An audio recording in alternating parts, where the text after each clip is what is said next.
حضرت موسیٰ علیہ السلام کی امت پہ بارش بند ہو گئی ہے، سارے لوگ حاضر ہوئے ہیں، اللہ کے نبی، بارش نہیں برس رہی، سبزہ خشک ہو چکا ہے، سبزہ نہ ہونے کی وجہ سے ہمارے جانور کمزور پڑ گئے ہیں، آپ دعا فرمائیں کہ اللہ باران رحمت برسائے۔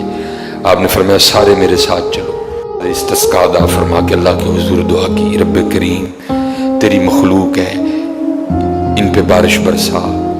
لکھا بارش کو نہیں برسی، دھوپ اور تیز ہو گئی۔ یا اللہ ہم تو بارش مانگنے آئے تھے، تو بارش تو برسی کوئی نہیں بلکہ دھوپ اور تیز ہو گئی۔ تو آگے سے جواب کیا ہے کلیم، اے میرے نبی علیہ السلام، یہ جو بندے آپ لے کے آئے ہیں نا نماز کے لیے، ان میں ایک بندہ ایسا بھی ہے جس کو 40 سال ہو گئے ہیں، اس نے ہمیں ایک سجدہ بھی نہیں کیا، اس کی راتیں پاک نہیں ہیں، اس کی تنہائیاں پاک نہیں ہیں، ہم نے اسے بڑی مہلت دی ہے، ہم نے اسے بڑی ڈھیل دی ہے، لیکن اب ختم۔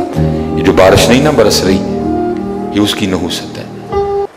فرمایا 40 سال گزر گئے، اسے کہ باہر آئے، سب کے سامنے آ کے اپنے جرموں کا اقرار کرے۔ اب اس کو پتہ ہے، باقی کسی کو نہیں پتہ ہے۔ حضرت موسیٰ علیہ السلام مخاطب ہوئے، فرمایا کون ہے جس کو 40 سال گزر گئے اس نے ایک سجدہ بھی اپنے اللہ کو نہیں کیا؟ کون ہے؟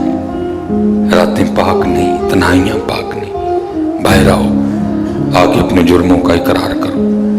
اب وہ کیا اس کو پتہ ہے؟ سجے کھبے اگے پیچھے والے کو نہیں پتہ کوئی۔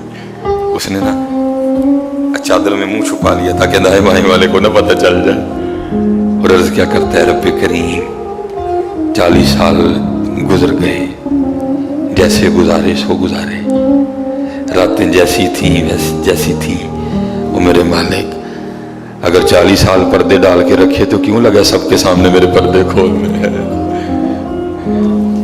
اگر تو کھولنا چاہتا تو لوگوں کے سامنے کھول سکتا تھا، لیکن تو نے نہیں کھولے ہیں، پردہ ہی رکھا، لوگوں میں یہی بنائے رکھا کہ بندہ بڑا ٹھیک ہے۔ عرض کرتا ہے رب کریم اگر 40 سال نہیں کھولے، تو نے پردے ڈالے رکھے، اب کیوں لگا پردے کھولنے؟ میرے مالک مجھے ان سب میں رسوا نہ کر، مجھے معاف کر دے، میں آج کے بعد گناہ نہیں کروں گا۔ یا اللہ مجھے معاف کر دے، یا اللہ مجھے معاف کر دے، یا اللہ مجھے معاف کر دے۔ کہتا رہا، پکارتا رہا، کہتا رہا، پکارتا رہا، بس لکھا ہے ایک آنسو رخسار پہ بہ آیا، بس آنسو کا آنا تھا، دریا رحمت جوش میں ہے اور چھما چھم بارش برسی ہے۔ حضرت موسیٰ علیہ السلام نے عرض کی اے اللہ کریم، تو کہہ رہا تھا کہ ایک بندہ ہے 40 سال ہو گئے ہیں، عمل ٹھیک نہیں، یہ اس کی نحوست ہے، بارش نہیں برس رہی، تو بندہ تو باہر آیا کوئی نہیں، تو یا اللہ بارش کیوں برسا دی؟ فرمایا میرے کلیم جس کی وجہ سے نہیں نہ برسا رہا تھا، میں نے اب اسی کی وجہ سے برسا دی ہے۔ عرض کی اللہ بندہ تو باہر آیا کوئی نہیں، ہائے ہائے ہائے، ہماری بے وفائی پر بھی وہ اتنا پیار کرتے ہیں، اگر ہم با وفا ہوتے تو کیا ہوتے؟ حضرت موسیٰ علیہ السلام نے عرض کی رب کریم دکھا تو صحیح کون ہے، کون ہے وہ؟ تو آگے سے جواب کیا آتا ہے میرے کلیم، اور جب میرا نافرمان تھا میں نے تو تب نہیں کسی کو بتایا، اب تو میرا دوست بن گیا ہے۔